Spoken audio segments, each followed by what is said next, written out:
Selepas aku dah aku dah lepas buat lanyard tu, aku teruskan untuk buat bisnes tau.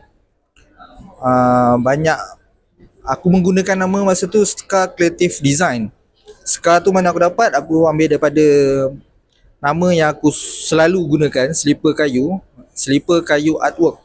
So aku ambil Scar Creative Design. Creative Design ni untuk creative design lah. So aku gunakan nama tu as invoice. So aku banyak open order, ada ambil ada ambil design untuk logo design, logo bundle, and then logo untuk logo, aku buat video juga, buat montage, buat design poster, and then buat minimalist design. Aku open order lah.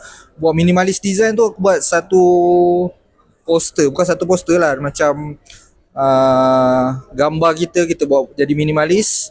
Aku buat RM10 satu order. So aku buka design.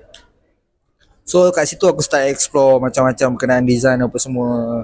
Cuma aku tak adalah mahir dan power sangat. Cuma aku boleh buat design tu.